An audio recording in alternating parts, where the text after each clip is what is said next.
continuar então com a playlist de álgebra linear, falando agora um pouquinho de combinações lineares, como eu tinha prometido no último vídeo. Para entender um pouco de combinações lineares, a gente tem que começar bem do início mesmo, né? Eu meio que já falei um pouco disso no episódio anterior, mas basicamente a gente vai continuar. E para continuar isso, a gente precisa entender algumas coisas geometricamente falando. Tranquilo? Bom, para iniciar esse entendimento, eu vou pensar basicamente num vetor. Por exemplo, seja o vetor W de coordenadas 1 e 2, por exemplo. A gente sabe que é muito simples representar isso, como a gente viu no episódio anterior. Mas a gente para pensar que se existe outro vetor, sei lá, V, por exemplo, de coordenadas 2 e 1, né, coordenadas ao contrário, a gente também representa ele como sendo esse vetor 2 e 1, assim como eu tinha feito também no episódio anterior. Beleza? Até aí tudo tranquilo. Quando a gente coloca esses dois vetores lado a lado e pensa, hipoteticamente, em somá-los, a gente soma coordenada a coordenada. Tranquilo? E aí o que acontece é algo muito simples, como a gente tinha visto já, que a gente simplesmente somando coordenada a coordenada, eu chego, melhor dizendo, ao número 3 e 3, ou melhor dizendo, ao vetor 3 e 3, ou seja, W mais V é 3 e 3, e eu sei representar ele geometricamente como esse vetor é amarelo. Tranquilo? A gente viu também que a gente pode representar essa soma, ou melhor dizendo, enxergar essa soma geometricamente no plano, como sendo aí usando a regra do paralelogramo, tá? Ou também, se eu quisesse usar a regra aquela que eu tenho o vetor W, coloco o V onde termina o vetor W, e aí o vetor amarelo é onde começa um e termina o outro, tá tudo certo, é assim também. Mas eu não estou aqui para falar das coisas só geometricamente, estou aqui para falar de somas e combinações lineares. Então vamos pensar o seguinte, beleza, a gente sabe que isso vale, que isso está certo. A primeira coisa que a gente tem que entender é que isso poderia ser feito com outros números, ou seja, existem outras maneiras, outras coordenadas para W e para V que me resultariam na soma W mais V. Tá? E eu também poderia representar isso geometricamente, bem qual eu estou fazendo aqui agora nesse exato momento. Até aí também tudo tranquilo, beleza. E o que acontece é o seguinte, bom, se eu pensar dessa maneira, eu vou generalizar um pouquinho, eu vou começar a usar a notação com índice, então eu vou chamar, ao invés de W de V, eu vou usar V1 e V2, ao invés de W mais V, eu vou usar V1 mais V2, tranquilo? E esses vetores estão representados como eu coloquei ali. Agora imagina V2, tudo bem? Estou colocando V2 aí, estou colocando todo o espaço gerado por V2, por um único vetor, ou seja, todos os múltiplos dele. Qualquer múltiplo de V2 tem que estar em cima da linha que passa paralela a V2. Assim como se eu tivesse um certo V1, qualquer múltiplo dele estaria em cima dessa linha de V1. Até aí também, tudo tranquilo. Se eu pegar e escolher dois números, vamos supor que eu escolha o número menos 1,2 para multiplicar o V1, ou seja, eu troco o sentido dele, né, e aumento um pouquinho ali o tamanho. Assim como eu vou escolher o 2 para multiplicar o V2, ou seja, eu dobro o tamanho dele, mas não troco sentido, eu tenho esses dois novos vetores. E se eu quiser somar menos 1,2 V1 mais 2 V2, eu consigo, pela regra do paralelogramo, chegar no vetor V, num novo vetor. Tá? Então, o fato é que existe a soma, né, para quaisquer, vamos colocar assim, números multiplicados V1 e V2 e somados, ou seja, uma combinação de multiplicação de escalares vezes vetores, que somados dão um novo vetor, seja esse vetor amarelo, o vetor em V. Tranquilo? E aí o que acontece é isso, a gente consegue expressar, em outras palavras, uma soma ou subtração, né, por escalares vezes vetores, resultando num novo vetor. E a gente consegue ver isso geometricamente acontecendo bem qual está aqui no desenho. Até nenhuma novidade. A gente expressa de uma maneira um pouquinho mais, vamos colocar assim, mais formal, colocando todos os vetores os quais estão somando do lado esquerdo da equação e o vetor resultante do lado direito, bem qual está aqui na tela para vocês, ou seja, menos 1,2 e mais 2V2 igual a V. Tranquilo? Beleza. Mas, se eu começar a generalizar as coisas e imaginar que existe um A1 e um A2 valores escalares, valores reais, que multiplicam respectivamente V1 e V2, e agora vocês começam a entender por que eu preciso colocar índices, o fato é que também poderia representar geometricamente, e eu poderia ficar trocando esses valores, ou seja, multiplicando tanto o V1 quanto o V2, trocando o A1 ou A2, enfim, eu poderia sempre trocar, mas o que eu poderia ter, ou teria, muito provavelmente, é que a soma de um escalar vezes V1 mais um escalar vezes V2 resultaria num novo vetor V. Isso é fato. E acontece que, se a gente for um pouquinho mais formal, a gente entende que a gente consegue escrever a seguinte frase: V depende, presta atenção na palavra, depende de V1 e de V2. Tudo bem? Isso é fato, para nós a gente consegue enxergar isso visualmente. Beleza. Mas a gente sabe que V1 e V2 são vetores, né, no R2, ou seja, no plano. A gente pode estender um pouquinho esse resultado ou esse pensamento. Vamos chamar que a gente está, vamos dizer que a gente está aumentando um pouco o pensamento, pensando em uma combinação, que é o que vai acontecer, mas uma combinação um pouquinho maior. Vamos usar mais vetores. Se a gente for para o espaço 3D, eu vou pegar dois vetores quaisquer, V1 e V2, tá? E vou adicionar um novo vetor, um V3 agora. Esse V3 vai gerar o espaço de V1, V2 e V3, que a gente vai ver depois, lá quando a gente for falar de span, essas coisas assim. Mas agora, o que a gente precisa entender é que tanto V1, V2 e V3 são três vetores quaisquer no espaço R3. Assim como antes, V1 e V2 eram dois vetores quaisquer no espaço R2. Tá? Esses três vetores quaisquer, né, vão somar, vão combinar e vão aqui gerar aquilo que eu falei no episódio passado, vão conseguir gerar um novo vetor, tá? Que vai estar aí no espaço R3, esse vetor V. Como eles vão gerar esse vetor? Bom, o fato é que qualquer vetor é gerado, né? Quando a gente tem V1, V2 e V3 no espaço, tá? E a gente precisa entender um pouco sobre linearidade dependente, independente. Mas antes disso eu preciso ver isso visualmente. É isso que eu quero fazer com vocês nesse momento. Então nesse momento eu consigo imaginar o quê? Eu consigo imaginar que V1, V2 e V3 combinados, ou seja, um escalar vezes V1, mais um escalar vezes V2, mais um escalar vezes V3, podem me resultar num vetor V também no espaço R3. Então o que a gente consegue escrever é que V depende de V1, V2 e agora também de V3, onde V1, V2 e V3 estão no espaço R3, ou seja, estão no nosso espaço 3D. Tranquilo até aí? Fácil, né? É bem assim que a gente tem que pensar para começar a entender dependência e independência linear. Tranquilo? É claro que vai ficar um pouquinho mais difícil de imaginar para mais vetores, mas a gente vai tentar. Então a gente vai imaginar que existe agora V1, V2, V3, V4 até um enésimo V. Tá? E a gente vai dizer que escalares vezes esses vetores, respectivamente A1, A2, A3 até o A enésimo, ou seja, até o AN, multiplicando cada um desses vetores, vão me resultar num novo vetor. Esse vetor é V também. E é obviamente, por uma analogia, a gente vai poder dizer que, olha, então esse V, agora em azul, depende de V1, V2, V3 até o meu Vn. Tá? Onde V1, V2, V3 e assim por diante, até o Vn estarão no espaço Rn. Tá? Essa conclusão, por mais abstrata que possa parecer, eu prometo para vocês que ela é simples de entender se a gente se apega ao fato do R2 e do R3 que a gente acabou de ver e concluir. Tá? Então a gente pode concluir essas três coisas. Tá? Então quando eu olho para a primeira equação que tem V1 e V2, para a segunda que tem V1, V2 e V3 e para a terceira que é a maior que está na tela e tem V1, V2 e V3 até o Vn, elas têm alguma coisa em comum. Ou seja, são escalares multiplicados por esses vetores, somados, tá? Resultando num novo vetor. Tá? E o que está acontecendo? Qualquer um desses vetores V, tanto verde quanto amarelo quanto azul, né, nessa ordem respectivamente, são combinações dos vetores do lado esquerdo da equação. De cada um deles, é claro. Então, por exemplo, o vetor em verde, o primeiro, é a combinação de V1 e V2. O vetor em amarelo, que é o segundo, é a combinação de V1, V2 e V3. E o azul é a combinação de V1, V2, V3 até o V enésimo. É assim que a gente tem que entender a coisa, beleza? Em outras palavras, a gente vai poder dizer o seguinte: existem, e essa é a parte mais legal, a mais importante, tá? Existem A1 e A2 pertencente aos reais, porque são escalares, são números, né? Pode ser, como eu usei o exemplo anterior ali, menos 1,2 e 2, tá? Que pertencem aos reais, tais que fazem aquilo ali acontecer na primeira equação. Assim como vão existir A1, A2, A3, pertencente também aos reais, que fazem com que aquela segunda equação aconteça. E adivinha, existem A1, A2, A3 até o A enésimo, que fazem com que a última equação aconteça também. Então, repare que a condição ou a definição de dependência linear tem muito a ver com existência de números. Tá? Existem esses números. Se esses números existirem, beleza. Mas tem uma parada muito fácil de entender aqui, caso vocês não tenham percebido ainda. A parada muito fácil é que sempre vão existir A1, A2, A3 até o A enésimo, perdão. Por que sempre vão existir? Porque a parte mais fácil de existir, por exemplo, aqui, é se esses caras forem zero. Mas isso é papo para daqui a alguns minutos. Pensa comigo, vamos lá. Vamos imaginar aqui de uma maneira mais geral, tá?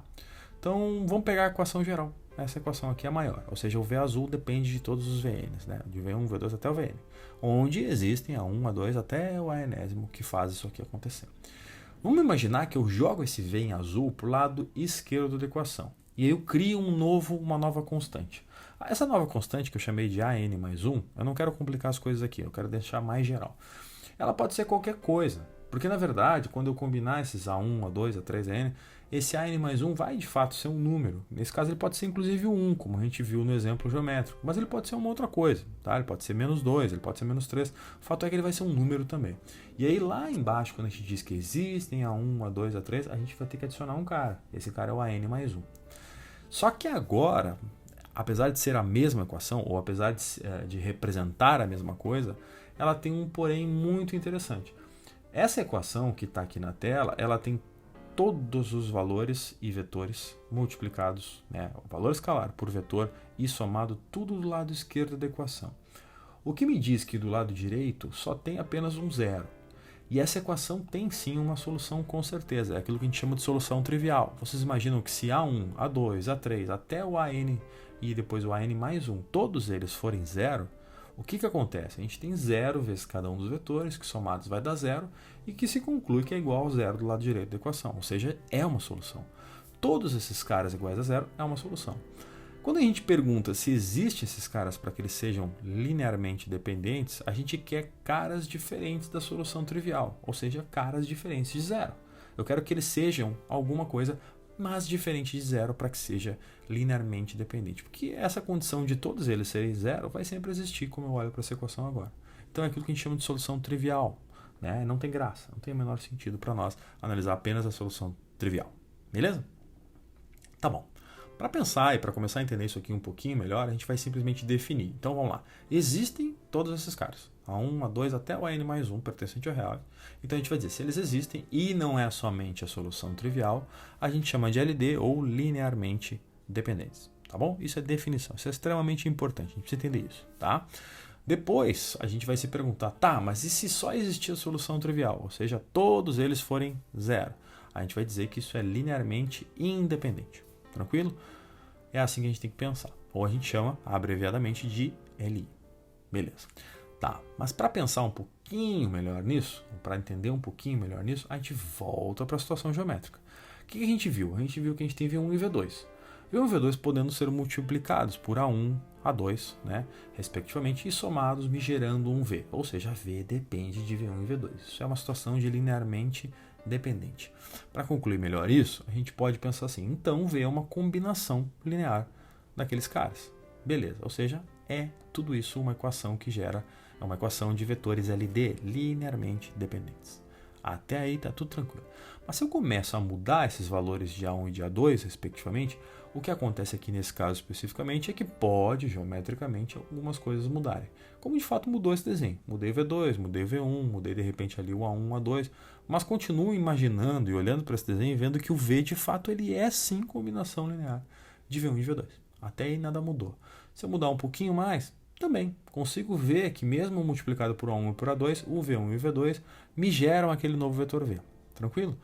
Mas se eu mudo um pouquinho a situação, eu me dou conta de uma coisa muito interessante. Por exemplo, essa situação aqui, e que eu tenho V1 e V2 desta maneira, mesmo que multiplicados por A1 e A2, eles nunca vão gerar o vetor V que está ali em amarelo. Não tem como, porque o V2 e o V1 fazem parte da mesma linha. Em outras palavras, o que eu quero dizer aqui é que o V1 é múltiplo do V2, ou o V2 é múltiplo do V1, como vocês preferirem. E isso é uma situação que não é uma combinação linear. Por isso que eu coloquei ali em cima, ó, V não é combinação linear.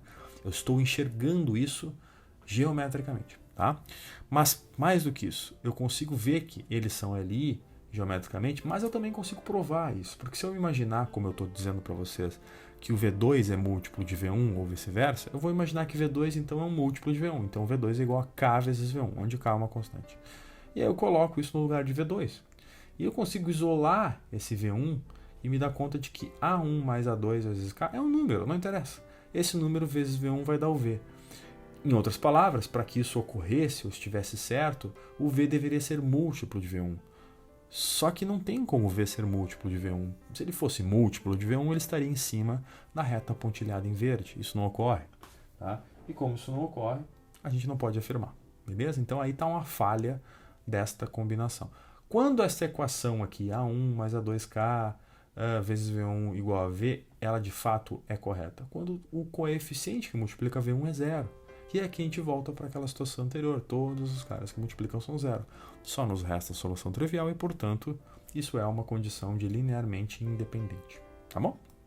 A gente consegue ver isso claramente. Então é assim que as coisas funcionam, tá? Se existirem os caras LD, se só existir a trivial, é LI. Beleza? Então vamos imaginar o seguinte, para fechar a conta. Imagina 3 vetores, tá? Eu vou fazer aqui a conta ou a demonstração, ou um caso prático, melhor dizendo, para 3 vetores.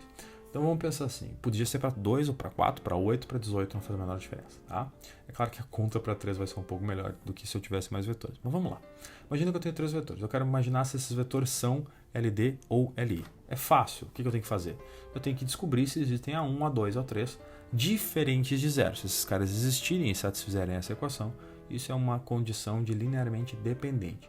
Agora, se só existir A1, A2 e A3 igual a zero, bom, aí ele vai ser, esses 3 vetores serão linearmente independentes, tá? Seria um LI. Como é que eu faço para entender isso aqui? Bom, é muito simples. Eu vou imaginar que existe um V1 dado por 1, 2 e 1. Eu vou imaginar que existe um V2 dado por 2, menos 1 e 0. Assim que eu vou imaginar um V3 dado por menos 3, 4 e 1. Imaginei 3 vetores. Quero saber, esses caras são LD? São linearmente dependentes? Ou são LI? São linearmente independentes? Como é que eu faço para descobrir isso? O que eu estou perguntando quando eu pergunto isso? Eu estou perguntando, um deles pode ser escrito como uma combinação linear dos dois? É isso que a gente viu geometricamente, tá? É isso que a gente quer descobrir nesse exato momento. A primeira coisa que a gente faz aqui é, colocar esses caras no lugar da equação. Quando eu coloco esses caras no lugar da equação, eu me dou conta que existem múltiplos, A1, A2 e A3 multiplicados por eles. E aí a mesma coisa que colocar A1, A2 e A3 dessa seguinte maneira, multiplicar cada um daqueles números. Ou que se eu somar e aumentar, a gente pode escrever dessa maneira, o que basicamente me leva à resolução de um sistema linear. Tá bom? Que o qual vocês já aprenderam a fazer episódios anteriores, tá? Para resolver um sistema linear dessa ordem, que a gente simplesmente considera aqui aquilo que a gente chama de matriz aumentada e faz o nosso famoso escalonamento. Tranquilo? Beleza, quando a gente faz o escalonamento desse caso específico, o que acontece é que a gente vai escalonar e chegar nessa situação. E apareceu para mim uma linha de zeros. Olha, o que isso quer dizer? Quer dizer que existe uma variável livre. Nesse caso específico, o A3 está livre, tá bom? Bom, se o A3 está livre, só resolver o resto da equação, eu vou ter ali que o A2 é igual a 2 vezes A3, o 1 é igual a menos A3, tá? Basta resolver como a gente já sabe. E aí eu tenho infinitas soluções para esse problema. Não só tem a solução trivial, como eu tenho infinitas soluções. Por exemplo, se A3 for igual a 1, o A2 vai ser 2 vezes 1. O A1 vai ser menos 1. Então eu teria menos 1, 2 e 1 como 3 números que satisfazem aquela primeira equação, ou seja, são 3 vetores linearmente dependentes. Então o que acontece aqui é um caso clássico de dependência linear. V1, V2 e V3 são LD. Tá bom? Bem simples assim. Ou seja, a gente sempre vai recorrer à grande equação e imaginar o que aconteceria se a gente resolve o sistema linear. Eu vou voltar a imaginar 3 vetores novamente. Vou resolver um caso que não acontece ou que não é assim tão fácil para a gente perceber que ele não é LD. Tá bom? Então imagina de novo, 3 vetores, a mesma situação. E o que eu estou fazendo aqui vale para 2 vetores, para 4 vetores, como eu disse antes. Eu só estou fazendo 3 por uma questão prática, tá? Então, por exemplo, 1, 3, menos 1, menos 2, 6 e 2, 1, 1 e 2. Daí 3 vetores quaisquer. Estou te perguntando, será que esses vetores são LD? Será que eles são LI? É o mesmo esquema. Eu vou imaginar, tá, a equação vetorial e vou simplesmente fazer aquilo que a propriedade me manda. Eu posso multiplicar cada um desses caras, colocar em forma de sistema matricial e para resolver esse sistema eu vou usar matriz aumentada. E aí é óbvio que matriz aumentada me leva a um escalonamento. Se eu escalonar, é óbvio que eu estou poupando os passos aqui, eu vou escalonar e chegar na seguinte situação. Quando eu chego nessa situação especificamente, acontece o que está acontecendo ali, principalmente quando a gente olha para a última equação, a gente tem 0, 0, 3 e 0, que quer dizer que 3 vezes A3 é igual a 0, ou ainda que A3 é 0. Quando eu coloco isso na segunda equação, eu descobro que A2 é 0, e quando eu coloco na primeira, que A1 é 0. Então eu tenho uma única solução, e essa única solução é exatamente a solução trivial. Se ela é exatamente a solução trivial, o que ocorreu é aquilo que eu tinha dito antes para vocês. Nós temos um caso clássico de que é uma linearmente independente, ou seja, esses 3 vetores são linearmente independentes. A gente vai poder afirmar, categoricamente, que V1, V2 e V3 são linearmente independentes. Ô Júlio, mas o que isso quer dizer geometricamente? Quer dizer que se eu pegar o V3, eu não consigo escrever como uma combinação linear de V1 e V2. Eles são independentes, não tem como, não tem independência entre eles. E isso é só isso que a gente tem que fazer. Para descobrir se os vetores são LD ou LI, basta resolver um sistema. É claro que se os vetores são maiores, muda a ordem do vetor. tá? Ou melhor, a ordem do sistema, claramente. E a gente vai ter que resolver passando um pouquinho mais de trabalho, por exemplo, se fossem 4 vetores, tá? Mas não é o fim do mundo. A conta é sempre a mesma. Resolver um sistema linear por uma situação muito simples. E é claro que eu tentei aqui nesse vídeo te demonstrar ou te fazer entender isso primeiramente geometricamente, para que a gente possa de fato aceitar e depois fazer essas continhas. Beleza, pessoal? Então, resumindo, é só isso. Eu preciso entender que se eu resolvo o sistema e existem outros caras além da solução trivial, são LD. Se só existe a solução trivial, é LI. Beleza? A gente se vê no próximo episódio para falar um pouquinho mais de álgebra linear. Até lá!